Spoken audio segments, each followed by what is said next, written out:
So, welcome to Astronomy Club. It is April 10th, and we are going to do some astronomy. Whoop whoop.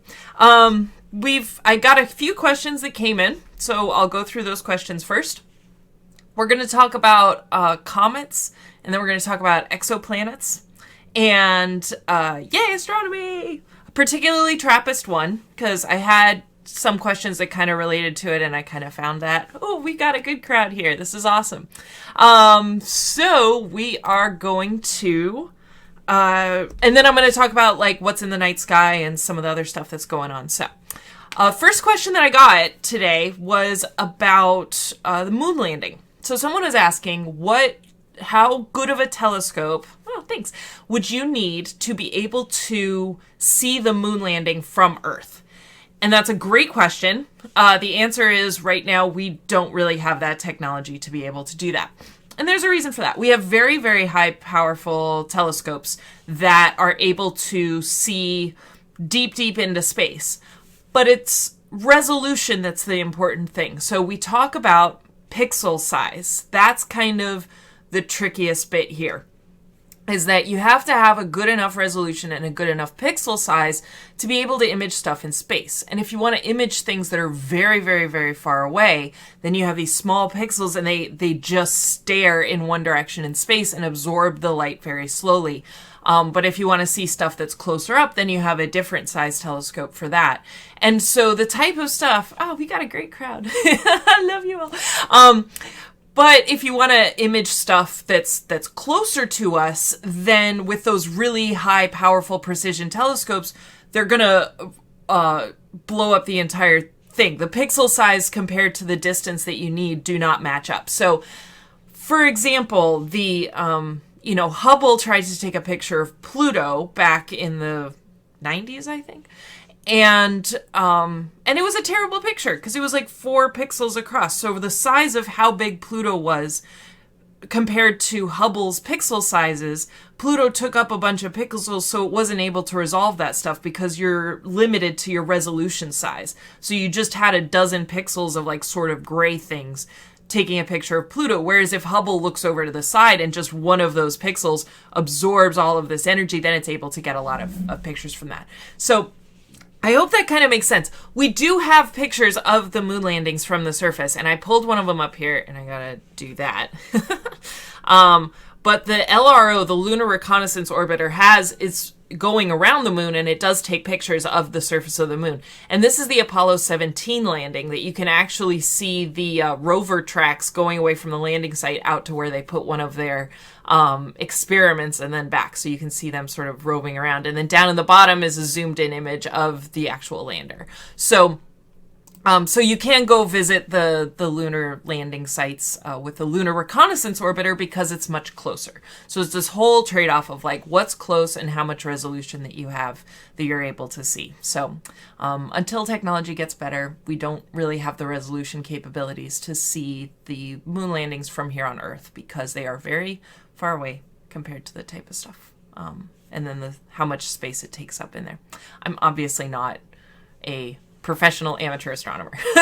I'm a professional astrophysicist, but I am less versed when it comes to putting up a telescope in your backyard and taking images of that. There are local astronomy clubs that are awesome with this stuff and would be able to help you out more. But I appreciate the question. The other question that I got has to do with solar system binaries. So I'm going to come back to this a little bit later.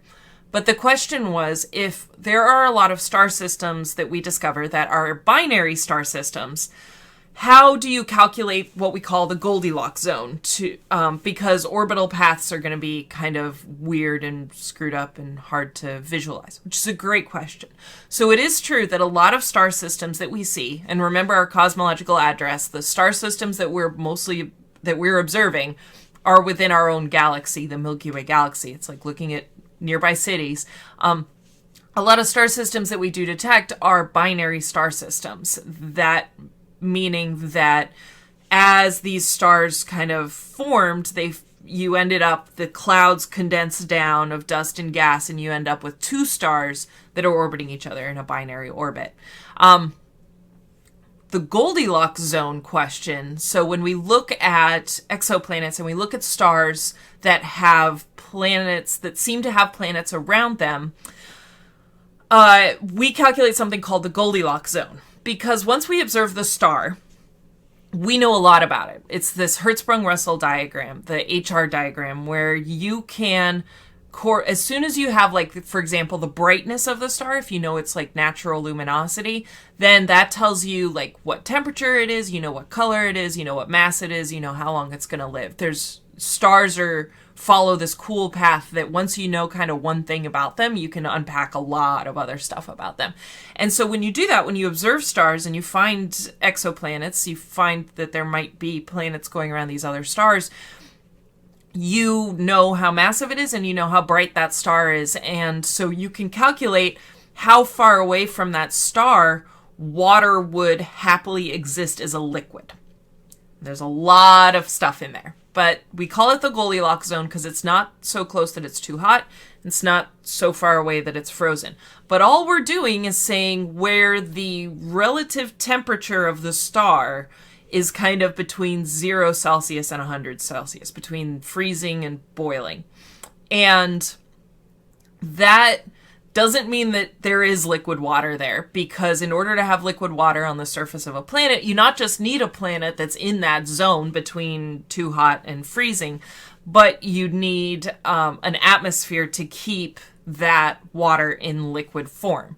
So Mars is technically within the habitable zone. It's kind of further out on the edge of it, where you're getting into the freezing part, but you're very welcome.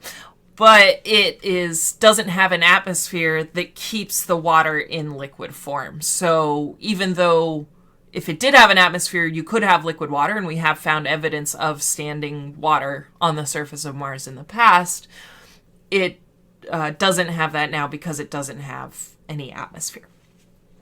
So that's kind of unpacking the Goldilocks zone. Now the question was specifically, how do you calculate the Goldilocks zone when you're looking at a binary star system? Which is a great question, because how do you even get exoplanets around binary star systems? Let's go to our favorite binary star system, which is fictional, which is Tatooine. So Tatooine, you look up in the sky, you see two moons when you're contemplating your life as a moisture farmer, and you see two suns, you see two stars setting, your two suns. It's part of a binary star system. And for a long time, a lot of astronomers watched that scene and got emotional, but then thought about if you would be able to even have planets and kind of dismissed that full out. We hadn't hardly detected, I think at that time, definitely not, but for decades, we hadn't even detected exoplanets. And as we started detecting them, we were just seeing planets around solo stars. Even though there are a lot of systems out there that are binary star systems, we were just seeing planets that were around stars by themselves. And they thought that the gravitational dynamics of a binary star system, so how they're orbiting with each other, would not be conducive to having a third body there, a planet. This is called the three-body problem in physics. Well, there's a lot. I know there's a book called The Three-Body Problem. Academics talk about the two-body problem of having a partner and both being an academia. So don't get too hung up on calling it that. But when it comes to gravity, having three objects there is really ugly. It's this three-body problem that you can very easily get two objects in a gravitational orbit with each other. They just have their gravitational equilibrium, and that's awesome. You introduce a third object into that, then it all gets screwed up. Basically, one object comes in, they'll all kind of orbit each other, but one will get flung out, at least. If not, they all just get flung out from each other, just because it's so hard to create these stable orbits. So that's what astronomers were thinking. We thought that a binary star system would never be able to have a planet, let alone a few planets around it, because it's too gravitationally unstable. There's like nowhere for it to orbit. However, that has since been disproven-ish by the Kepler telescope that was looking for exoplanets, and it did find a planet around 2 stars. So what did it look like, and how could that have been? Well, there are 2 kind of easy fixes to this gravitational 3-body problem, and that's just making them really small or making them really big. So if you take your 2 stars and you put them really close together so they're in a tight binary orbit with each other, it's pretty easy to have planets that can treat those 2 objects as just a single object. If the planet is far enough apart, you'll have these 2 stars that are orbiting each other, and it will just see those stars as a single gravitational object, and they're too far away to have any push and pull individually on this planet.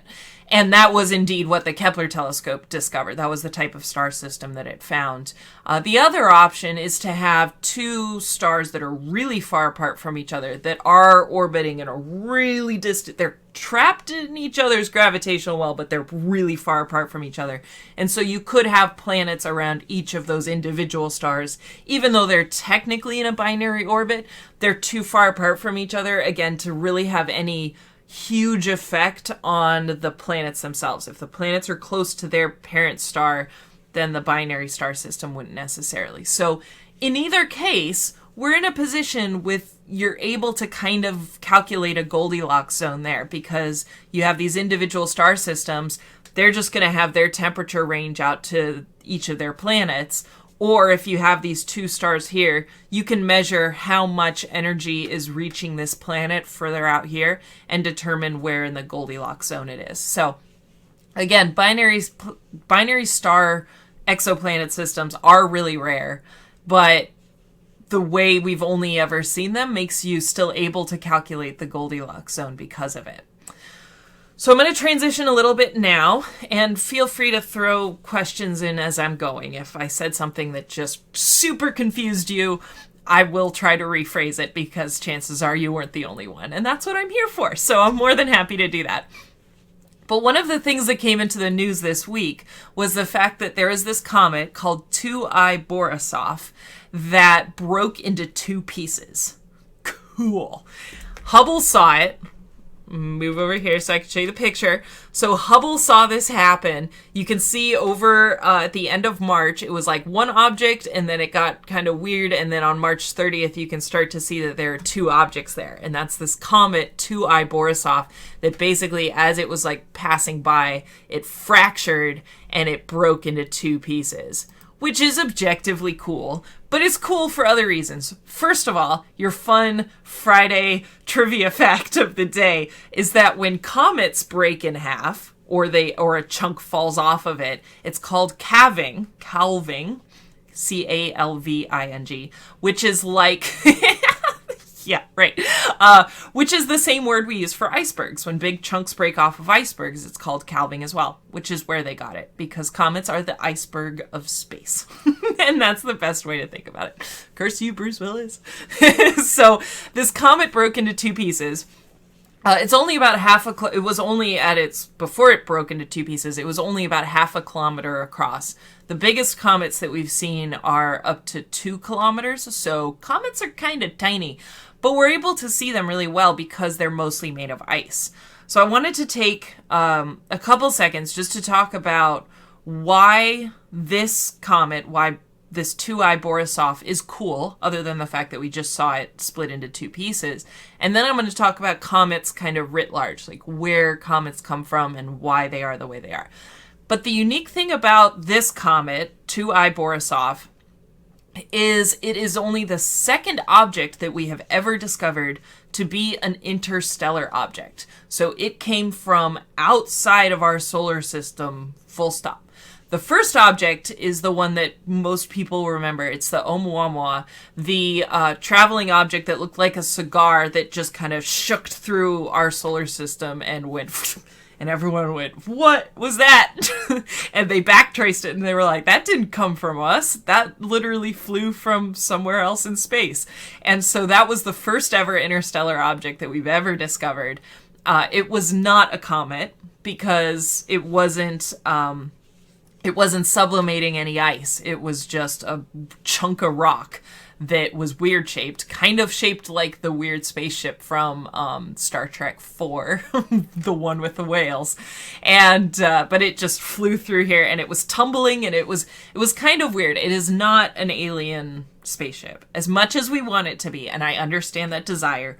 Trust me, I understand that desire. It was not an alien spacecraft. But it was cool for its own reasons. It came from outside of our solar system, and it was weird shaped, and it was the first time we've ever seen anything like that before, and just kind of objectively cool. It also made us rethink our understanding of the population of interstellar space. So when we say interstellar, we mean space between stars.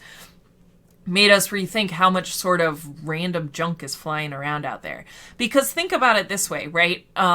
Stars are very small and very far apart from each other. It's kind of hard to wrap our brains around how big space actually is. And the best analogy that I've ever done is if you imagine our star and the closest star system to us, the Proxima Centauri system, those stars are, if we shrink the stars down to about the size of an orange, relative to each other, so they're about the size of an orange, their distances between each other would be like if there's an orange here in LA and one at my family's house in Denver, Colorado. Like so 2 oranges that far apart from LA to Denver. That's how sort of big the space is relative to the size of each other. So when you think about these objects, if we consider that, thank you. The object that we saw is microscopic at that point. But that's weird for one to fly that close to an orange between the entire distance. To go that close to an orange, we did not expect that to happen. We did not expect interstellar space to be that populated with rocks, that one would fly so close through our solar system. But it did, and we saw it, and we studied it as much as we could, because it went, and then everyone went, what was that? And we pointed our telescopes at it and tried to study it as it carried on out of our solar system. But then this object, I Borisoff, is named as such, 2I, specifically because I means interstellar. So it's the second interstellar object that we've ever seen. And because it was a comet, it was a little bit easier to see. So it was observed by an amateur astronomer, whose last name is Borisoff, in 2019, in August 2019. So we're still able to study it as it's moving through our solar system. And we discovered that it came from outside of our solar system. So how did we know? Because comets come and go. People at least have heard of like Halley's Comet that, comes through regularly, but we do have comets that you can point out and you can see, and people aren't as amazed because they're coming from within our own solar system. So how do we know the difference between them? Well, this is the orbit of this 2I Borisoff. I do that every time. So this is our solar system. And you can see here, like, here's Earth, and then here's Mars is in the red. And then the white is the trajectory of this comet. And the key here is that it looks like a saddle shape, like it's open, and it's not a closed orbit. So as they were measuring the track of it, you can kind of see if you can build a circle, right? We call it like the ellipticity. How elliptical is this orbit? Because all orbits are elliptical, and this one wasn't. It was open, just like that 2I or the Oumuamua was as well. It was an open orbit. It didn't close. We weren't able to backpath it. It was just flying straight through. So this comet was doing that too. All the other comets that we say come within our own solar system because they come from something called the Oort Cloud. Now, the Oort Cloud is sort of the far reach of our solar system, and I could throw up this image as well, that, we have our normal solar system, we have our planets, and then we have the Kuiper Belt, which I'll come back to because it relates to what I'm talking about next as well. the Kuiper belt is where Pluto lives. I read this word that they call them, like, we have the asteroid belt and then we have the iceroid belt. That these are all iceroids out here in the Kuiper belt that are mostly icy objects. And then the further out you get this Oort cloud. And this picture isn't necessarily doing it justice. This is from the European Space Agency, but it's a good way to visualize both of it. But the solar system is really tiny compared to the Oort cloud. The Oort cloud actually extends about 1 light year, as far out as 1 light year from the sun. And it's just a bunch of objects that are trapped in the sun's gravitational orbit. And instead of the rest of our solar system, which all lives in this flat plane, the Oort cloud is surrounding us. It's in all directions because it came from this outer reach of the nebula that we formed from. And so while everything in the center was affected by the angular momentum and flattened out, the Oort cloud was far enough out that it just remains circular, that it's still trapped in the solar system, in the gravitational well of our sun, but it's not, but it's far away. However, there is still some gravitational instability here. And so comets, what comets are these icy objects that are coming from this Oort cloud, and they fly through our solar system, orbit the sun, and then go back out. And some of them are stuck in a repeating loop. And so Halley's Comet is one of those that comes back regularly. The reason we know that they come from the Oort cloud is because they come from outside of the plane of our solar system. So if you have our plane, the sun's here, all the planets live in this realm, the Kuiper belt is out here on the outside, but it's all flat. Comets come in like this, go around and go back out again. So they come from outside of the plane of the solar system. But even then, we see their path, and you can see sort of how they come down and how they go back up again. And you can retrace that and build out the whole thing and measure what we call as the ellipticity of the orbit, how elliptical that orbit is. So they're highly elliptical objects because they're coming from so far out. They swing around and they go back up again. And they're these icy objects. So as they get close to the sun, they start to sublimate. All of that ice basically starts to evaporate, and you get this big tail that's coming off of it. And I mean, we can, dissect the structure of comets as well. But really what's going on is you just have this icy object that's heating up as it's coming toward the sun. It's sublimating all of its material off into space. It's glowing, it's bright because it's icy. So even though they're really small, like 2 kilometers are the biggest ones, they're so bright because they're giving off a ton of gas, and they're also reflecting a lot of light because they're icy, because they're ice. So, any questions on that? If you need me to redo or go through anything again. So again, we can measure the orbit of comets that we see. We can see that they're very elliptical, but that they do close, that they form an entire orbit. This object, II Borisoff, did not make a closed orbit. It just flew through and then carried on, as you remember from this image. It makes this thing and swings out. So ellipticity and eccentricity. I think in this context that they're interchangeable. That it's a highly elliptical or eccentric orbit, eccentricity or ellipticity. I guess eccentricity is probably once you I'm trying to remember the definitions of these. No, I think that's fair. I think that ellipticity, we probably would say if we know for sure that it's closed. So the ellipticity is between 0 and 1. And then if you're measuring an orbit in general, so that's more astrophysics, orbital dynamics would be the eccentricity is it could be greater than 1. So you could have a not closed orbit. Whereas ellipticity is more geometry based, that we're talking about difference between a circle and a flat line.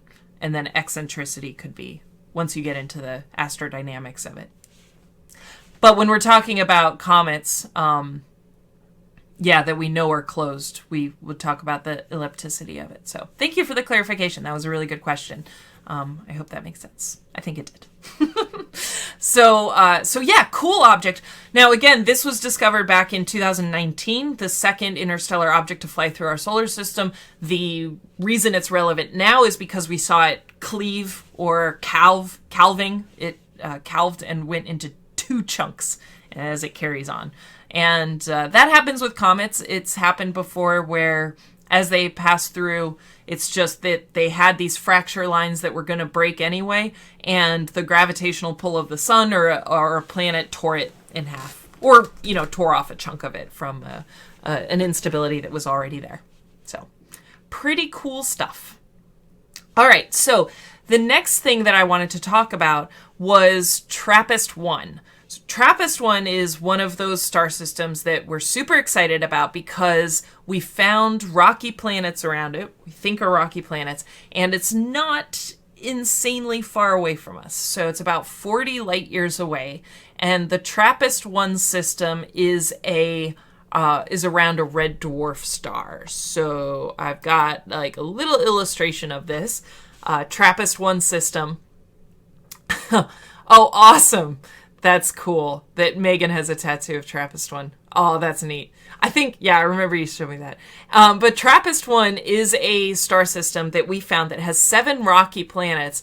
But you can see here, we're comparing its size compared to our solar system, and they're really, really close to their star. They're really, really close. So they're rocky planets, but they're really, really close to their star. And the reason for that is because their star is a red dwarf, which means... There's also a new episode of Red Dwarf that just came out, but that's a different thing. Red dwarf, the types of stars that are called red dwarfs. If we talk about that HR diagram, which I guess would be more like this, they live down here. They're very low mass stars. They're still fusing hydrogen into helium, but they are very low mass. They will live for a really long time because they're just churning their way through their hydrogen, and they're not giving off a ton of energy because this, fusion process is happening, but it's not this highly dense, massive process that's going on. It's just more kind of slow churning through. So they're colder stars. It's kind of counterintuitive, but just remember that if you're looking at a fire, the outside is reddish. It gets bluer as you go to the inside, and that's the really hot part. So the red stars are cooler temperature stars, and they're way far out. Yeah, no worries. I mean, it is 2 kilometers is really small in space.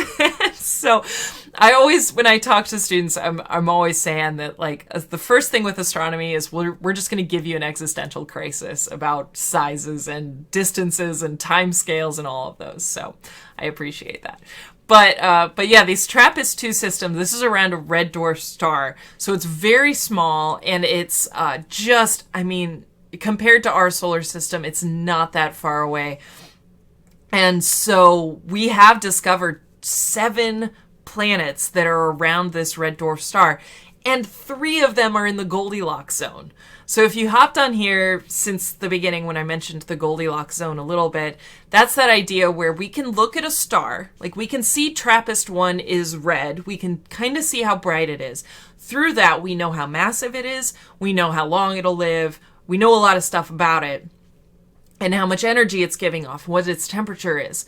And from that, you can calculate the distance at which it will be too hot or too cold for water. And you have this Goldilocks zone where the temperature compared to kind of as the star is radiating out, obviously it's going to get cooler as it gets further away. And as that temperature starts to drop, you find this good area where water could possibly exist in liquid form. And we call that the Goldilocks zone. It doesn't mean there is liquid water, because there's a lot more that needs to exist for there to be sustained liquid water on the surface of a planet, primarily atmosphere. But it's a good start, right? So it's a good start to finding these cool objects. So Trappist I has 7 rocky planets, 3 of which are in this Goldilocks zone. And they're trying to figure out, could there be water there? And what would we need to be able to do to see if there is water there? So taking a step back to how we detect exoplanets, there are a few ways that we can detect exoplanets, meaning planets that are orbiting other stars. our solar system, we're around this star, the sun. All these other stars out there, if they have planets, we call those exoplanets. And there are a few ways that we've tried to detect exoplanets in the past. I've talked about this before, but I'll touch on it again. And let me know if you need clarification on any of this. The first way that we've used is Doppler shifting, observing the Doppler shift of the star. So when we observe stars, if you've played Mass Effect, especially Mass Effect 2 and 3, you've done spectral analysis of planets, right? As you're zoning around the planet, you see these spikes that indicate different types of signatures out there. So the question is there interest in water aside from the possibility of life? No, it's mostly just because if we're searching for extraterrestrial life that exists on other planets, we're doing that from a very Earth-centric perspective, and we have kind of assumed that water needs to be present for there to possibly be life. So that's the big driver. But it's understanding, too, if we're able to see that there's water out in other star systems, if we're able to see, like, it's in one but it's not in 20 others, then even if we're not, like, able or worried about finding life on that star system, that 1 in 20 is an indication of, like, how prevalent water is in local systems. So it's understanding what that population is of water that's out there is also important. So good. So that Doppler shifting that I talked about, we see these spectral lines that come off of stars. Most of astronomy, you're actually just looking at spectral lines as opposed to images. And as we're staring at a star, we can see these spectral lines that are coming off of it. And over time, if we observe, sometimes those peaks shift and it all shifts together, and then it shifts the other way, and then it all comes back this way, and then it all comes back this way. And what's happening is Doppler shifting. It's red shifting and blue shifting because of the gravitational tug from a planet. Our star does this as well, primarily from Jupiter. So you have our star, and it has all of these planets around it, and our star is massive compared to these planets. Like, it's huge, huge, huge. So it's not wobbling a ton. It's not going in a weird, orbit like this or anything. But what's going on is it's being tugged just enough that it kind of traces out a little bit of a wobble. Now, again, not that much.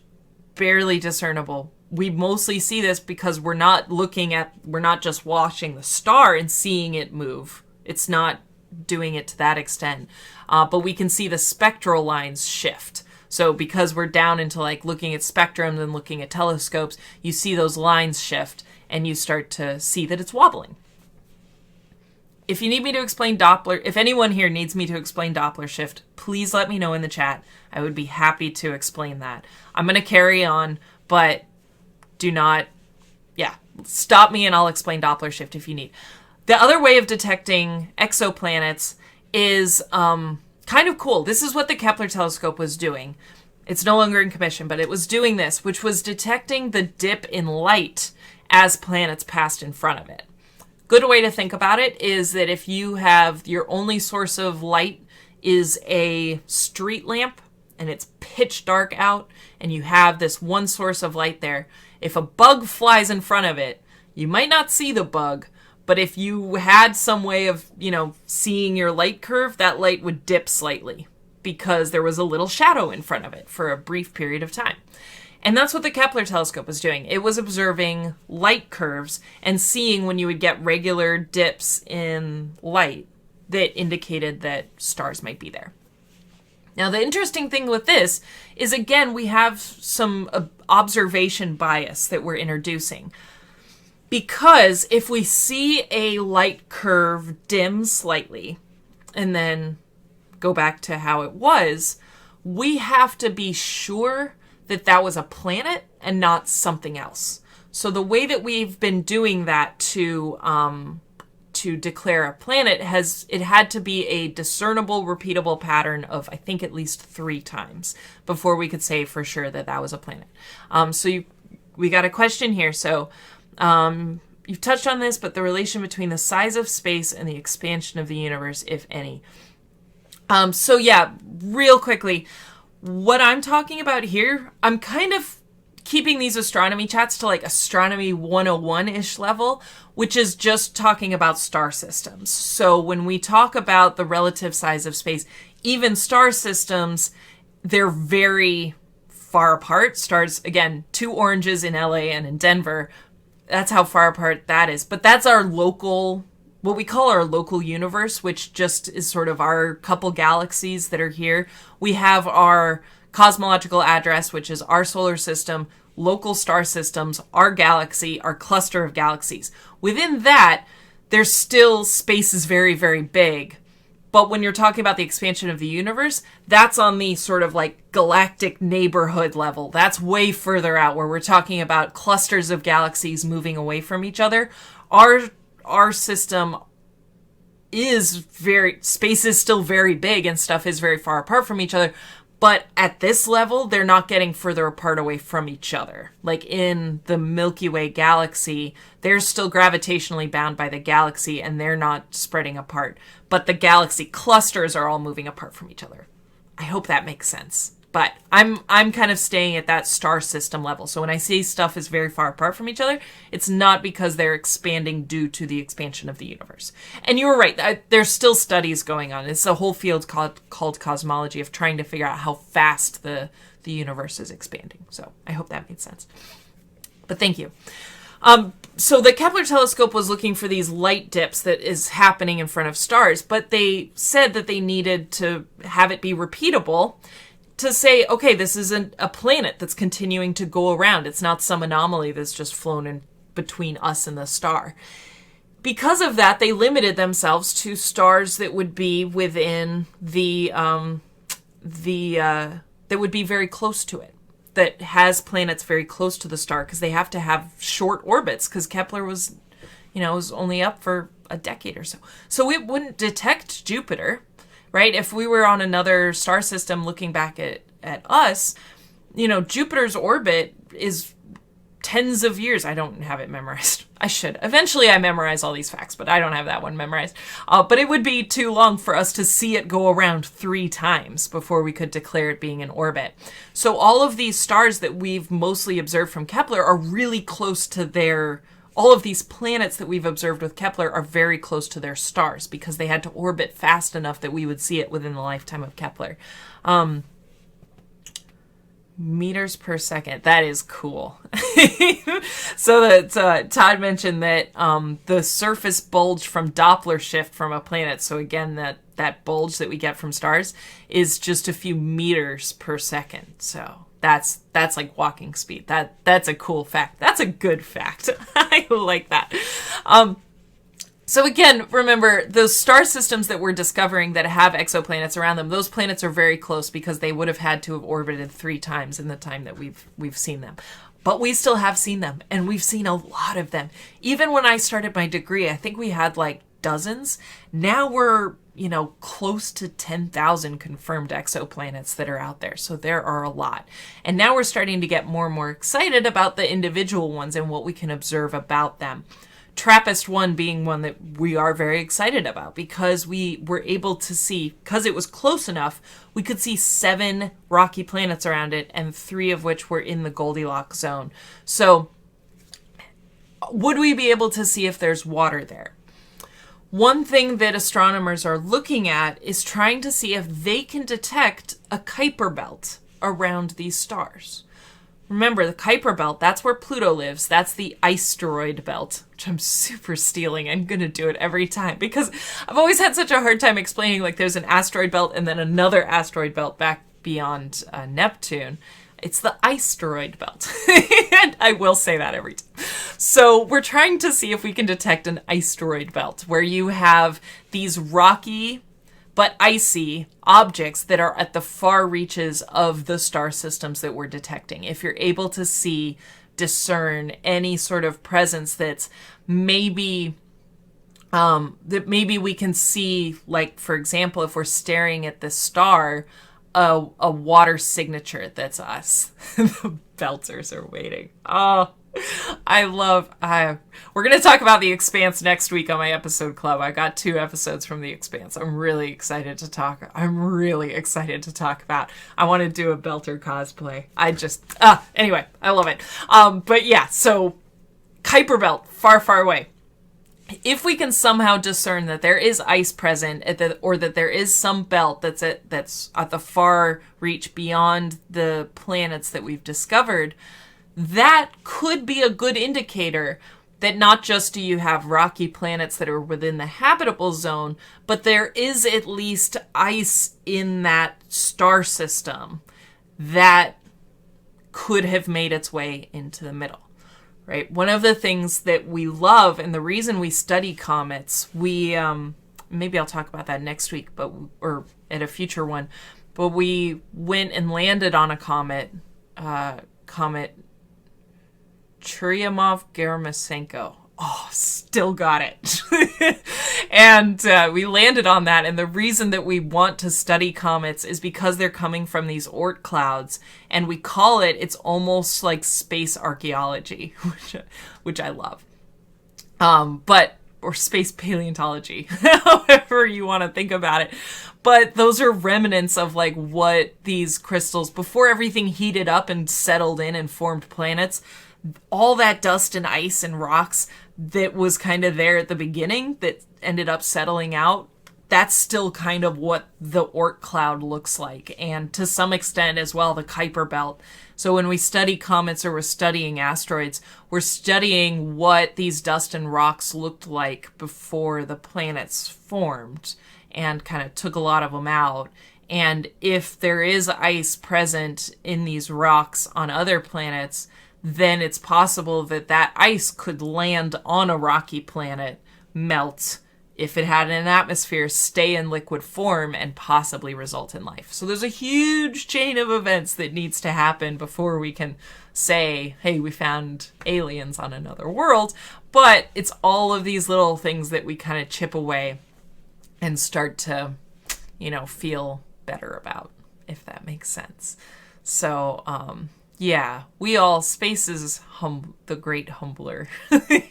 All right, so that the Kuiper Belt study, that was something that the reason I'm talking about Trappist I is because they were just publishing sort of, and the fact that that's the direction they're wanting to go with Trappist I is to try to see if it's possible to detect a Kuiper Belt like thing around the Trappist I system, because it's close. So that's a good place for us to look. It's only 40 light years away. So, transitioning then now, but throw any questions my way if you have them. We're going to talk about what is in the night sky this week and what else is going on this week. I'm going to throw up the star chart thing, and we can talk about what kind of cool stuff is going on in the night sky. The other sort of space news things that is going on is that Sunday is Yuri Gagarin Day. It's the anniversary of Yuri Gagarin's flight, so we celebrate Yuri's night the night before. So I will be posting, and there's a few kind of virtual Yuri's night parties that are happening. And April 13th is the anniversary of the Apollo 13, again, 1313, that was a whole thing, distress call to Houston to say we've got a problem. So that was on April 13th as well. But let's go see what is going on. So this is, this is the night sky looking north at about 7:30 tonight. I took out the atmosphere, so the sun hasn't totally set yet. That is it with the sunset. From Griffith Observatory, which, as we always laugh about, is somehow become farmland. It doesn't look like that. But we have Cassiopeia, which is up here. It's north. As we go throughout the night, we can kind of progress the hours and watch what happens. So Cassiopeia is this constellation here. It's shaped like a W. If any of you have tried to find it before, I'll point out some cool things with it. But because we're looking north here, it will kind of touch as we progress the hours. You can see it rotating down here. It'll touch the horizon and then go back up again throughout the night. So kind of early morning is probably your best bet. So this is about 4:30 in the morning, kind of before the sun rises-ish. This is LA, Los Angeles longitude. So you can see Cassiopeia through the night. And the reason I'm pointing it out, I'm just going to move it back to, let's say, 8:30. That there are a few star clusters that you can actually see in Cassiopeia. So I'm going to pull up a couple of them to look at. So this is M103 is this star cluster that you can observe just above this part of Cassiopeia. So you see the W. I think this is like Cassiopeia Delta or something. And you can see there's a star cluster right there. Now, this program has like imaged in the star cluster, so it doesn't look that clustered, but you will be able to see that about that level of a star cluster, which is pretty cool. Then there's another one up here, and I think, oh, we've got another one over here. So when Cassiopeia is up, there's some cool stuff that we can see and look at. The other great thing to do with Cassiopeia, if you've never done it before, is see the Andromeda Galaxy. Is that? No, not the constellation. Sorry, the galaxy. Let me see if it'll come up in here. Andromeda. Yep, galaxy. Oh, all right. We have to let the sun rise. But you can use Cassiopeia to target yourself to see it. And if we progress the time, see if it rises. Nope. Too late. All right, let's get rid of the ground and let's go see, because that's what we can do here. All right. Where was it? Andromeda Galaxy. Point me to it. Yes. All right. So the Andromeda Galaxy. You can see, if you use Cassiopeia here, as the W, the deepest part of the W will point down. If you use that to point down, you can see the Andromeda Galaxy. This is our sister galaxy. So we have our local galaxy clusters, the Milky Way and the Andromeda Galaxy, and a handful of smaller galaxies that are in there. The Andromeda Galaxy is the only object outside of our entire galaxy that you can kind of see with the naked eye. And it's awesome. It's hard to do. And you will convince yourself that you've done it and then unconvince yourself. But if you stare straight down, on a dark night, you can see this little, it's kind of like what it looks like here, like this little fuzz. But if you try to focus your eye directly on it to see it better, it'll disappear. So it's like the way our eyes work, you have to look slightly offset and then you see this cloud. And just bask in the knowledge that you got to look at another galaxy, which is objectively cool. And we have to love that. So that's fun. The other thing is, oh God, I've screwed up all of this date and time and all of that stuff. But let's go back here-ish and let's get rid of that. We found Polaris, the North Star. That be North, Jim. I just watched Muppet Treasure Island like last weekend, so the North Star. You can actually see, while we're here, we might as well. You can actually see everything rotate around the North Star, which is pretty cool as the night progresses. That's this focal point, and that's why it's north. That's where our Earth's axis points toward, and it all rotates around, which is, again, very cool. Now, the other thing that I wanted to look at is, we can fast forward this time a little bit to, I'm not sure if we'll be able to see it, but the Leonid shower, meteor shower, is starting to happen. So if we find, let me see. If you're able to look east early in the morning, that's kind of where it's coming from. So up by Vega, there we go. So here we're looking east, slightly northeast, and if you look up, Vega's a really bright star in the sky, and But there's a meteor shower that's kind of starting, and it peaks on April 22nd, so I'll mention that again. But around 2 o'clock in the morning-ish is a good time to look up and see that. If you are still up or haven't gotten up or have lost all track of time and happen to decide that you want to do that.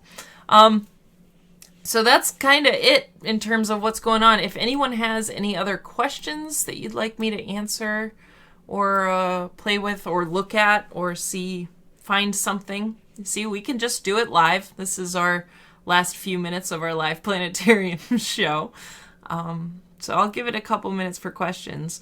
I will talk about Uri's night while some people think, and you don't have to feel obligated to ask. No worries. Thank you for being here.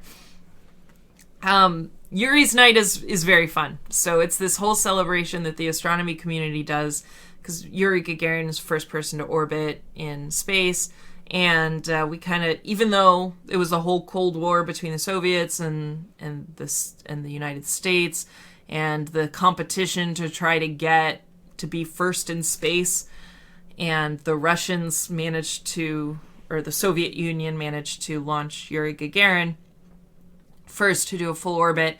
We all collectively celebrate it now because it was a big celebration for humankind.